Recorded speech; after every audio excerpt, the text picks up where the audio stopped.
Izin sudah terlihat? Ya, baik. Bisa kita mulai saja ya.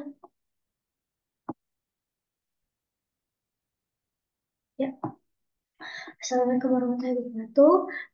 Selamat pagi teman-teman semua yang sudah hadir di Zoom pagi ini dan selamat pagi untuk Ibu Maryam yang sudah bersedia hadir.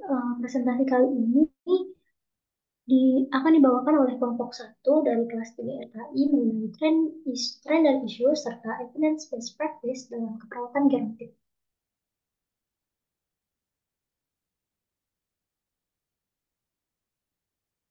Ya, anggota kelompoknya ada Yuda Widiana, Media Apriliani, Nurani Fajar Kurnia, Rayana Kadima Putri, Rayana Kaila, Tika Pratomo, Syafira Yuda Saidina, Siva Kartika Agustin, dan Bima Alizah, serta saya Ranti Soleh Givara sebagai moderator. Ya, untuk masuk ke subbab yang selanjutnya saya serahkan kepada kelompok, waktunya 20 menit dari sekarang.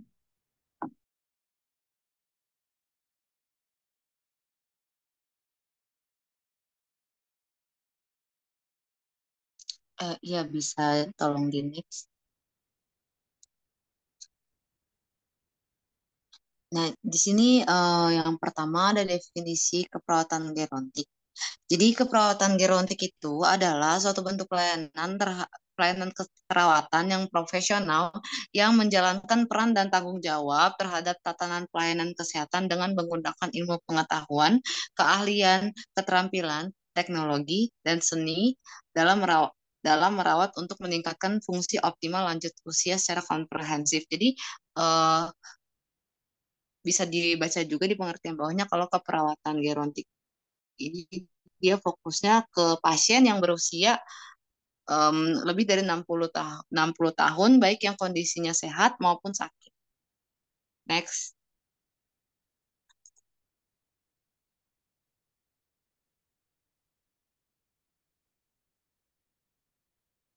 Nah, sekarang mau menjelaskan tentang definisi tren, isu, uh, dan tren dan isu keperawatan gerontik. Jadi yang dimaksud dengan tren itu adalah gambaran atau informasi terkini yang sedang populer di masyarakat dan berdasarkan fakta. Nah, kalau misalkan isu itu adalah suatu peristiwa atau kejadian yang diperkirakan akan terjadi atau tidak terjadi di masa depan yang menyangkut kesehatan, perekonomian, moneter, sosial, politik, hukum, pembangunan nasional, bencana alam, krisis, dan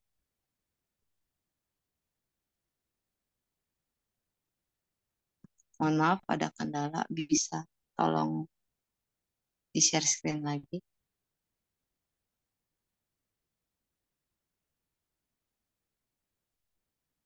Isu adalah sesuatu yang sedang dibicarakan oleh banyak orang, namun belum jelas faktanya atau bukti. Jadi bedanya itu kalau misalkan tren, dia udah jelas nih ada faktanya dan buktinya sedang terjadi sekarang. Kalau misalkan isu ini dia belum tahu kejadiannya benar atau enggak, belum ada fakta dan buktinya. Nah, tren dan isu dalam keperawatan gerontik itu adalah sesuatu yang sedang dibicarakan banyak orang tentang praktek atau keperawatan lanjut usia, baik itu berdasarkan fakta maupun tidak. Next.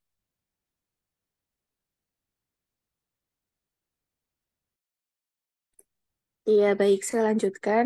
Untuk poin yang kedua ini ada sifat pelayanan lanjut usia. Boleh di next. Ya, untuk sifat pelayanan lansia ini ada 4 ya teman-teman. Uh, untuk pelayanan lansia ini dia bersifat independen dan interdependen, holistik dan humanistik. Untuk independennya itu, perawat gerontik ini dalam memberikan asuhan keperawatan itu bisa dilakukan secara mandiri gitu. Dan untuk interdependennya, perawat gerontik dalam melakukan asuhan keperawatannya juga bisa kolaborasi dengan tim kesehatan lain. Maksudnya gimana? Jadi perawat gerontik itu bisa tetap menjalankan intervensinya tanpa bantuan dari rekan medis lainnya. Tapi bukan berarti perawat juga nggak perlu bantuan dari tim kesehatan lain. Kayak misalkan kalau di rumah sakit, perawat itu harus mengintervensi pasien apabila pasien itu udah cek darah, udah cek lab gitu kan. Nah, kalau perawat gerontik, itu kalaupun mereka tidak eh, tidak berkon tidak bekerja sama dengan tim kesehatan lain itu masih bisa melakukan intervensinya seperti yang buat menuhin biopsiko, sosio, spiritual si kliennya ini gitu. Terus ada humanistik itu dalam melakukan asuhan keperawatan, klien lanjut usia itu dipandang sebagai makhluk yang perlu untuk diberi perawatan yang manusiawi gitu. Karena seperti yang kita ketahui bahwa lansia itu kan dia eh, merasa tidak berdaya gitu. Nah, kita sebagai perawat itu harus memanusiakan manusia gitu. Lalu ada holistik. Itu klien lanjut usia ini memiliki kebutuhan yang utuh baik bio, psiko, sosio, spiritual yang mempunyai karakteristik yang berbeda-beda antara satu dengan yang lainnya gitu. Nah, tugasnya perawat ya kita harus penuhi kebutuhan si klien kita itu dari segi bio, psiko, sosio, dan spiritualnya. Boleh di next.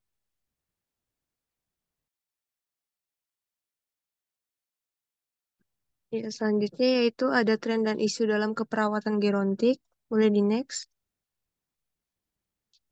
Untuk sebagian usia lanjut, umur panjang merupakan kebahagiaan yang panjang. Akan tetapi bagi sebagian yang tidak beruntung, umur panjang sering disertai dengan masalah yang berkepanjangan sehingga perlu perhatian dan bantuan dari semua pihak.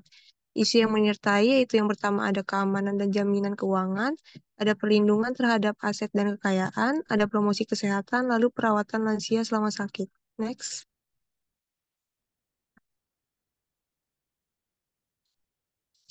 Ya, untuk isu yang pertama itu ada keamanan dan jaminan keuangan.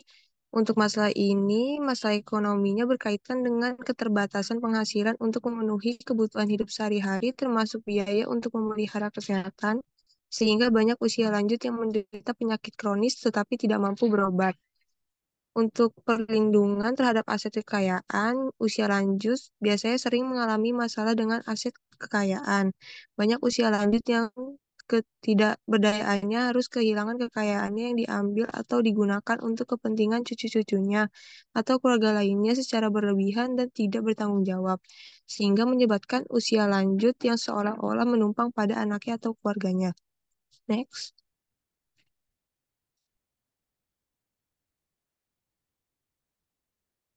Ya, untuk isu yang ketiga itu ada promosi kesehatan. Promosi kesehatan pada lansia menjadi suatu hal yang sulit berkaitan dengan kurangnya kemampuan fisik serta mahalnya biaya promosi kesehatan. Lalu ada perawatan lansia selama sakit. Lansia selama sakit itu seperti penyakit-penyakit kronis sering jadi beban bagi anak, pasangan, atau keluarga. Sehingga terkadang usia lanjut yang sakit tersebut terbengkalai kebutuhannya secara utuh. Next.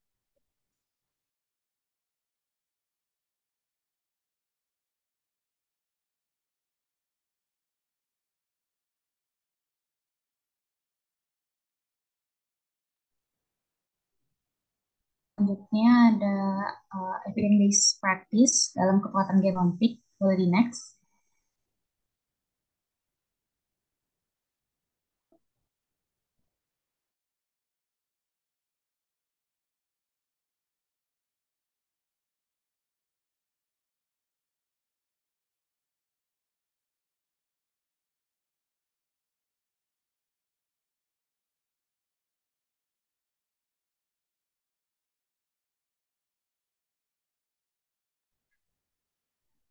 Oke, izin. Uh, yang pertama ini ada fenomena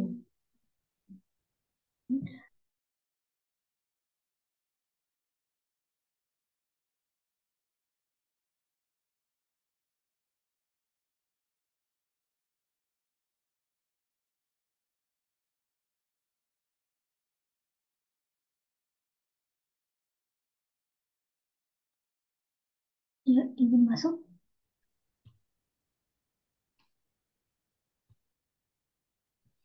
Ya, baik. Bisa dilanjutkan untuk kelompok ya.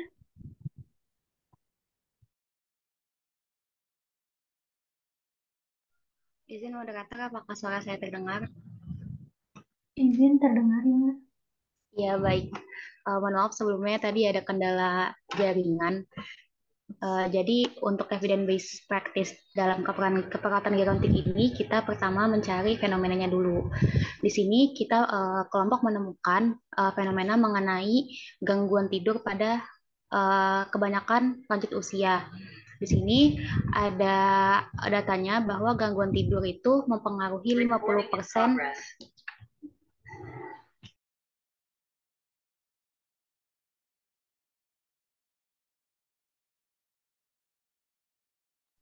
Iya, izin. Mempengaruhi 50% orang di atas 65 tahun di rumah dan 66% orang di fasilitas perawatan jangka panjang. Uh, Lalu di Indonesia sendiri itu di antara 283 juta lansia dengan insomnia, ini kejadian insomnianya itu tuh bisa mencapai 28 juta.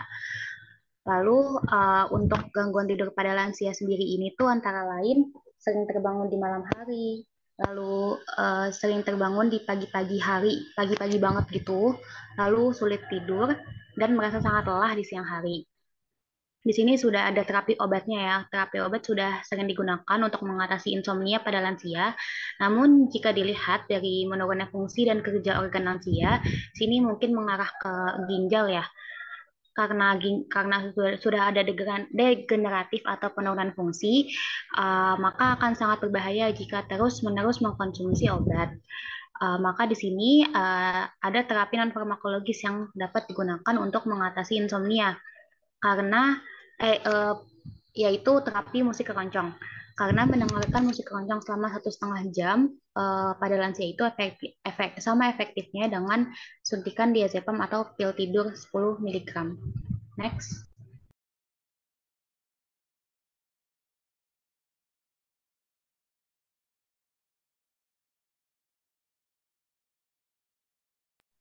Iya, next di sini ada merumuskan pertanyaan klinis. Di sini pertanyaan klinis yang didapatkan dari fenomena tadi itu adalah apakah terapi musik keroncong dapat menurunkan tingkat insomnia dibandingkan tidak diberikan terapi musik keroncong pada lansia dengan insomnia. Untuk P-nya, population-nya di sini lansia dengan insomnia, lalu intervensinya ada terapi musik keroncong.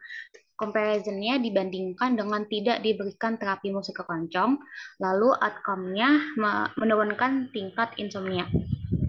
Next. Ya, next di sini ada mengumpulkan bukti-bukti terbaik.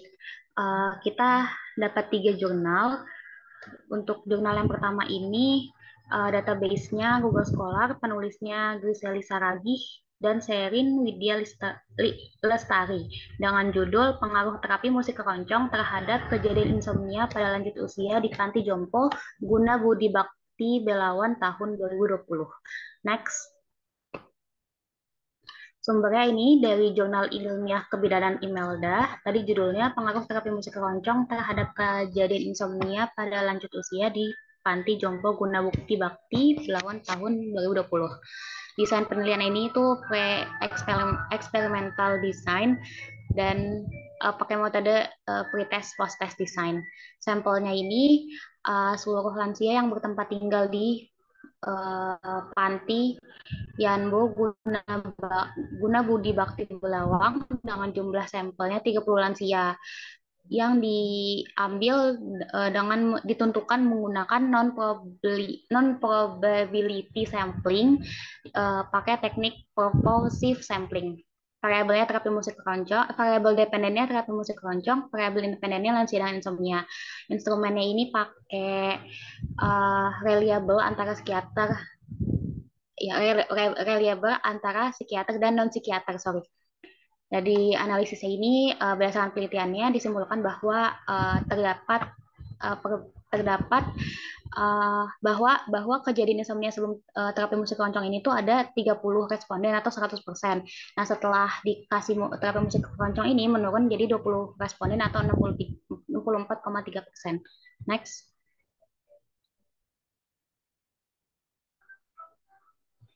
Jurnal yang kedua, di sini database-nya dari Google Scholar juga, penulisnya Alfi Ratna Yuliana dan Fasih Nur Hafida dengan judul Penerapan Terapi Instrumental Keroncong Terhadap Penurunan Insomnia pada Lansia. Ini studi literatur.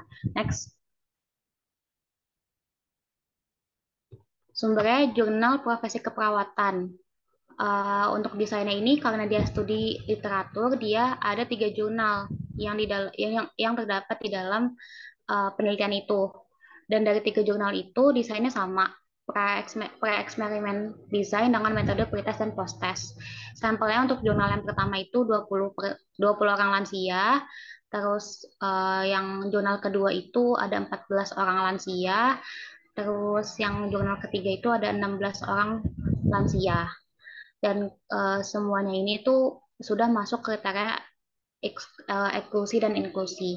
Untuk variabel dependennya itu terapi instrumental keroncong, variabel independennya lansia dengan insomnia. Untuk instrumennya dari 3 jurnal ini sama-sama menggunakan insomnia rating scale.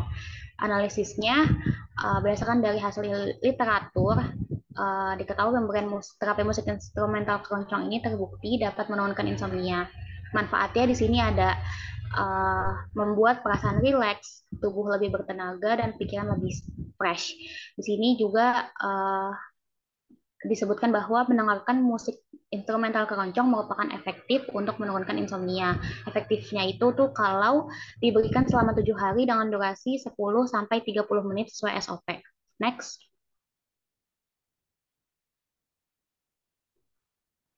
Ya, ini ada jurnal ketiga, jurnal terakhir. Database-nya sama, Google Scholar. Untuk penulisnya Pandeyirot M. Nancy dan Hendro Joko TJ. Next. Sumbernya dari Jurnal Keperawatan Sekolah Tinggi Ilmu Kesehatan William Wood dengan judul Pengaruh Terapi Musik Keroncong Terhadap Tingkat Insomnia pada Lansia di Panti Werda Usia Anugerah Surabaya. Desainnya itu masih sama pre-eksperimental, pakai sama one group post test design. Sampelnya ini ada 20 responden, variabel dependennya terapi musik keroncong, independen lansia dengan insomnia. Terus instrumennya pakai uji Wilson dengan nilai P-nya tuh 0,04, di mana H0 ditolak. Lalu dari hasil analisisnya, tingkat insomnia pada lansia sebelum terapi musik keroncong di panti ini tuh ada 17 orang dengan persenan 85. Dan setelah diberikan terapi musik keroncong, mengalami penurunan jadi 60% atau sebanyak 12 orang. Jadi ada ya pengaruhnya terapi musik keroncong terhadap tingkat insomnia di Panti Werda Anugerah Surabaya dibuktikan dengan hasil uji Wilson-nya. Next. Ya, selanjutnya penilaian bukti secara kritis. Yang pertama itu pendahuluan dengan komponen apakah Ini izin riwayat masuk atau kelompok, maaf. Mungkin untuk yang ini bisa di skip aja ya, karena waktunya sebentar lagi. Yang untuk bisa dibaca sendiri dan tidak perlu dijelaskan bisa di skip aja. Baik. Bisa dilihat ya, ini untuk penilaian bukti secara kritisnya.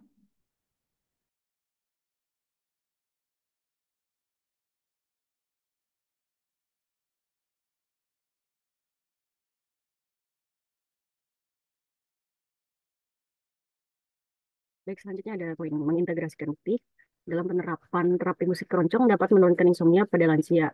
Terapi musik yang digunakan dalam menurunkan tingkat insomnia ini adalah jenis musik instrumen keroncong, di mana musik ini memiliki kekuatan untuk mengobati penyakit dan meningkatkan kemampuan pikiran seseorang. Musik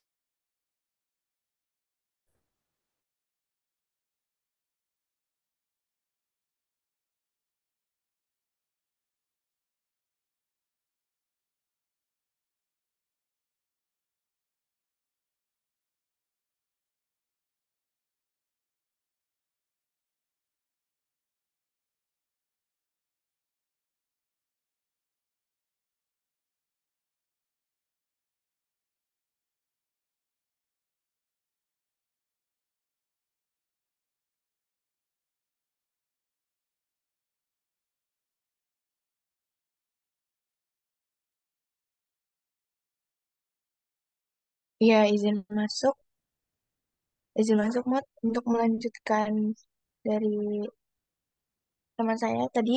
Selanjutnya ada musik keroncong adalah jenis musik yang paling tinggi yang dapat mempengaruhi otak menjadi lebih rileks sehingga dapat membuat lansia ini tanpa bersusah payah untuk memulai tidur dan akan menjadi lebih terlelap saat tertidur.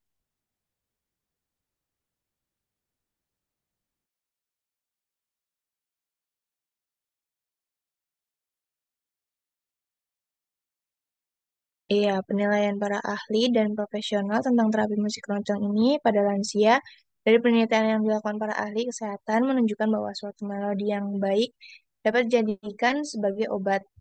Dan keroncong ini merupakan musik yang sering digunakan untuk terapi musik bagi kesehatan. Musik keroncong ini juga dapat membawa lansia mengenang masa lalunya yang dapat menghibur dan meningkatkan gairah hidup sehingga meningkatkan relaksasi. Yang disebabkan keroncong ini bersifat nyaman, menenangkan, membuat rileks dan berstruktur dan universal. Penilaian dari para responden juga eh, dalam melaksanakan terapi musik keroncong ini diperlukan keahlian dalam menggunakan teknologi yaitu smartphone. Untuk kasus ini, para lansia terhambat dalam melakukan terapi ini karena para lansia juga sudah mengalami penurunan untuk fungsi kognitifnya sehingga sulit untuk memahami teknologi zaman sekarang dan menggunakan smartphone. Maka dari itu diperlukan bantuan oleh perawat gerontik dalam melakukan terapi musik keroncong. Iya, selanjutnya keberhasilan terapi musik keroncong ini yang perawat lakukan pada responden tidak lepas dari kepatuhan responden, di mana responden ini harus benar-benar percaya bahwa tindakan ini dapat membantu proses penurunan insomnia yang dialami. Pada penelitian ini, para lansia paling banyak memiliki tingkat pendidikan yaitu tidak bersekolah sesuai diagram 5,3 sebanyak 8 orang 40%.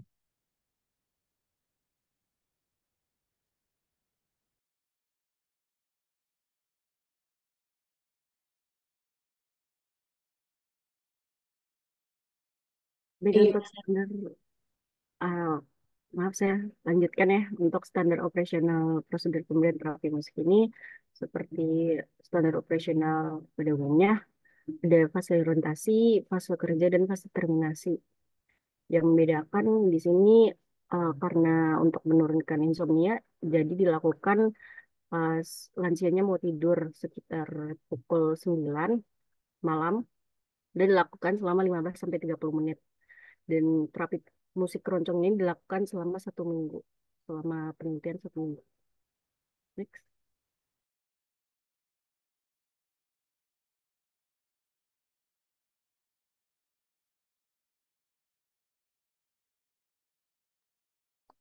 Selanjutnya, dalam membuat evaluasi penerapan EDN pada perumusan EDN sudah mencakup pertanyaan rumus yang dapat dijawab dengan pikir. Penelusuran bukti-bukti pada sumber yang tepat dan benar telah dilakukan menggunakan database Google Scholar. Menilai secara kritis literatur dengan pada publikasi telah dilakukan dengan baik dan benar sesuai dengan fakta yang ada pada jurnal. Pementasan berbasis penelitian dengan pengalaman kerja dalam area praktek lapangan belum pernah dilakukan, tapi dari penelitiannya itu intervensi pemberian terapi musik keroncong dalam penurunan tingkat insomnia pada lansia sudah diimplementasikan oleh peneliti. Next. Selanjutnya ada efektivitas proses. Efektivitas yang didapatkan dalam terapi instrumental keroncong untuk menurunkan insomnia pada lansia didapatkan dalam durasi 10-30 menit per hari. Terapi musik instrumental dapat dilakukan dalam waktu yang singkat maupun panjang. Dalam 7-14 hari, lama waktu penerapan bergantung pada tingkat insomnia yang dialami, ringan, sedang, atau berat. Selanjutnya ada perubahan kondisi atau respon klien. Pemberian terapi musik keroncong terbukti efektif dalam menurunkan tingkat insomnia pada lansia karena terapi musik keroncong membuat lansia merasa rileks, tubuh lebih bertenaga, dan pikirannya lebih fresh. Musik memberikan kesempatan bagi tubuh dan pikiran untuk mengalami relaksasi yang sempurna. Dalam kondisi relaksasi yang sempurna itu, seluruh sel dalam tubuh mengalami reproduksi, penyembuhan alami berlangsung, produksi hormon tubuh diseimbangkan, dan pikiran mengalami penyegaran. Hal ini dapat membuat relaksasi dan membawa efek menenangkan untuk otak, sehingga lansia tidak mengalami kesulitan untuk tidur. Next. Yang terakhir ada analisis hambatan. Pada jurnal 3 terdapat kendala dalam pemberian terapi musik keroncong karena tidak terdapatnya radio maupun pengeras suara atau speaker.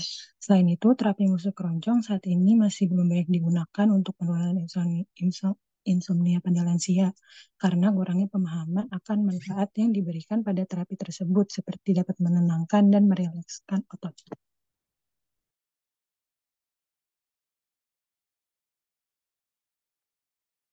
Ya, terima kasih banyak pada kelompok yang sudah menyampaikan materinya. Sekarang kita langsung lanjut ke sesi diskusi saja ya, karena waktunya tinggal 10 menit lagi. Untuk yang ingin bertanya, segera raise hand ya.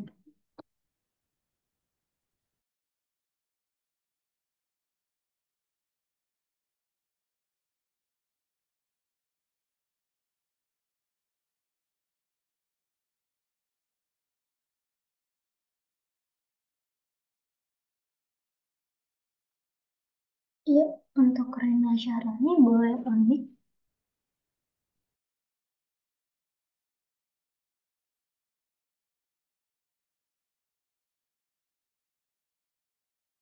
Masuk, Mat. Apakah suara saya terdengar? Terdengar, Rena? Ya, baik. Eh, Perkenalkan, saya Rena Syahrani Devi dari kelompok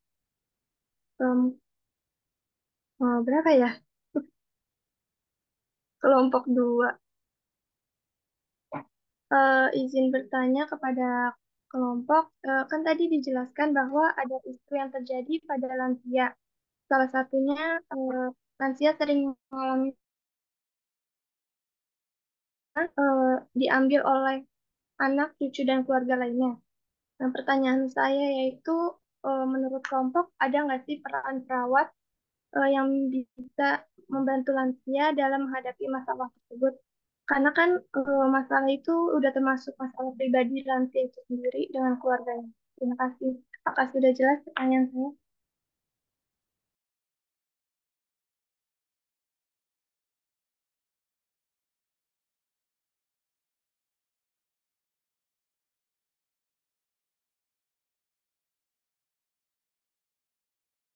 Ya, baik. Terima kasih, Rena. Untuk pertanyaannya mungkin bisa dibantu ditulis di chat room ya.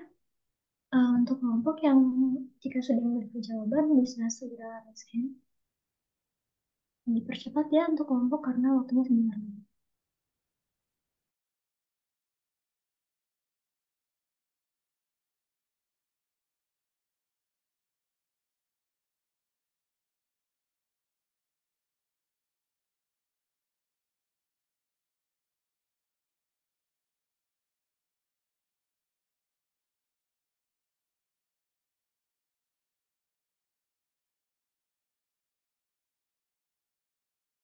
Izin masuk, Mat.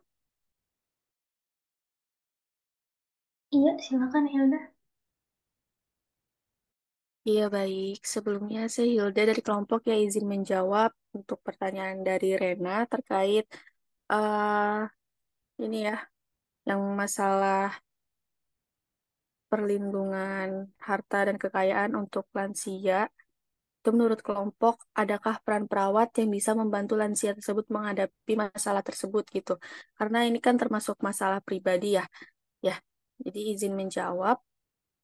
Untuk usia lanjut ini permasalahan terkait hal tersebut itu kan berupa ketidakberdayaannya seorang lansia tersebut yang sudah tidak bisa mencari harta kekayaannya gitu dan kehilangan banyak kekayaannya yang digunakan oleh anak cucunya gitu. Nah, peran perawat apa sih di masalah itu?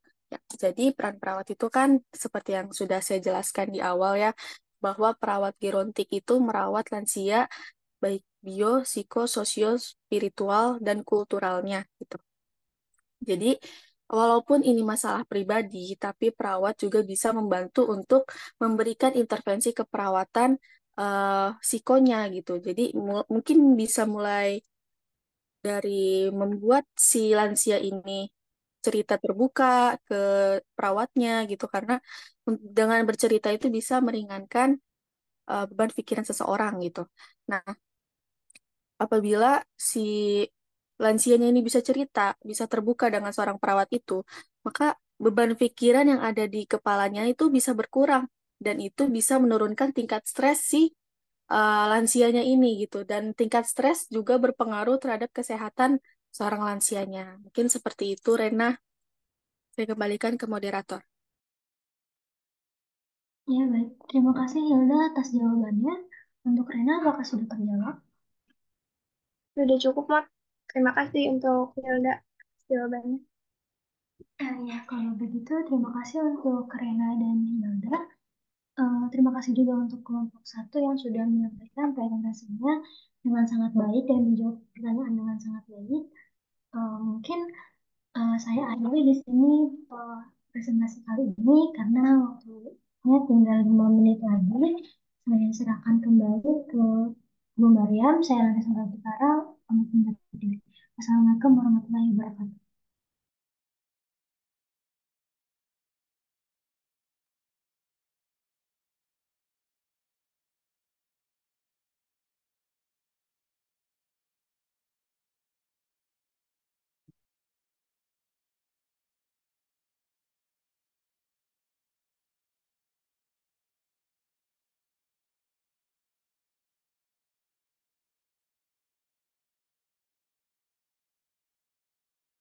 Izin masuk untuk Ibu Mariam jika ada yang ingin ditanyakan. Udah ada berapa pertanyaan tadi, Ranti? Yang bertanya Ada satu pertanyaan saja Ibu dari Rena. tentang apa? Oh, bentar. Ibu pindah dulu.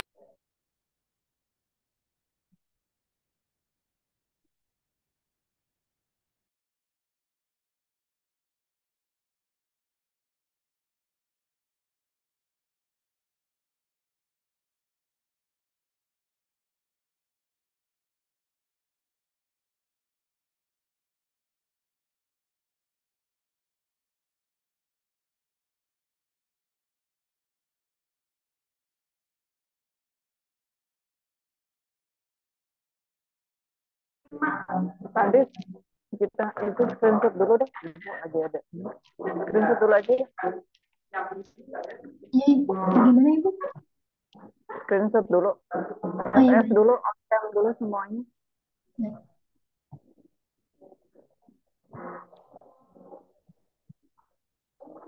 Untuk yang masih belum on cam, Faisa, Jasmina, Nuraini, boleh langsung terlebih dahulu ya.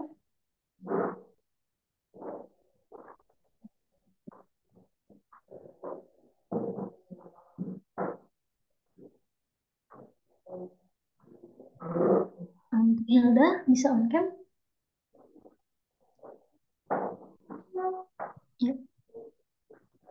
Slide pertama.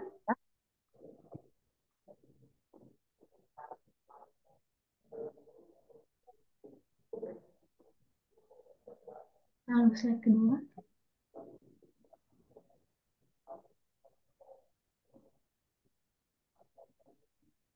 Baik, sudah selesai Ibu. Jika ada yang ingin ditambahkan, waktunya 3 menit ya Ibu ya, karena dosen untuk mata kuliah selanjutnya sudah ada. Baik. Terima Tadi kasih Ibu. makalah sama PPT-nya kirim ke Ibu ya, nanti kelompok. Baik Ibu. Belum kirim kan?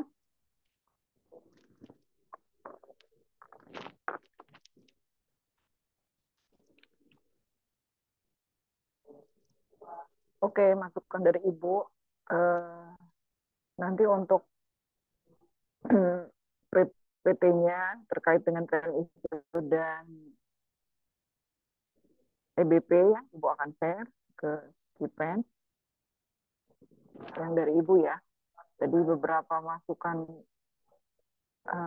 yang dibuat oleh teman-teman itu sudah ada yang mewakili dari bidang terkait pelayanan keperawatan gerontik, kemudian pendidikan keperawatan gerontik, ya kemudian riset di bidang keperawatan gerontik itu sudah ada ya ditampilkan ya oleh kelompok. Trennya bonus demografi usia lansia pasti akan berimbas kepada di pelayanan ya. Banyaknya dibukanya rumah sakit dengan ruang rawat geriatri khusus ya. Ruang rawat lansia, pasien geriatri di beberapa rumah sakit sudah mulai membuka. Kemudian di bidang pendidikan, trennya juga sekarang sudah dibuka magister keperawatan dengan khususan keperawatan gerontik ya di SIK UI. Nah, itu akan dibuka isunya sebentar lagi akan ada spesialis keperawatan gerontik, itu di bidang pendidikan ya. Profesor juga sama. Terus dikembangkan ya, karena mengikuti tren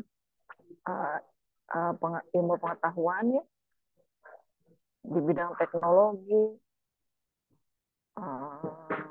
layanan ya, itu akan berdampak kepada layanan geriatri. Banyak hasil-hasil riset terkait dengan AI, kemudian penggunaan aplikasi, teknologi digital, itu juga menjadi tren di bidang layanan keperawatan gerontik. Untuk kebijakan keperawatan gerontik yang terakhir kemarin adalah, tadi sudah dibahas juga sekilas ya oleh teman-temannya tentang long term care ya, perawatan jangka panjang ya kan, PJP, perawatan jangka panjang pada lansia di rumah yang dilakukan oleh caregiver. Nah, itu juga sudah ada pelatihan-pelatihan kepada caregiver untuk khusus perawat, jenjang karir perawat lansia khususnya di geriatri juga adanya pelatihan gerontik dasar, kemudian akan dikembangkan lagi gerontik pelatihan gerontik intermediate ya, dan advance. Nah, itu bekerja sama dengan PPNI dan IPGRI ya, Ikatan Perawat Gerontik Indonesia. Jadi benar-benar diharapkan layanan keperawatan gerontik dengan melihat bonus demografi usia lansia, harapan hidup ya terutama, kemudian jumlah populasi lansia, itu akan dampaknya ke pelayanan, pendidikan tenaga kesehatannya, ya enggak, profesinya, kemudian ke penelitiannya. Pastinya akan banyak hasil-hasil riset terkait dengan keperawatan gerontik ya. Itu saja masukan dari Ibu. Cukup ya, Ranti? Baik, terima kasih Ibu.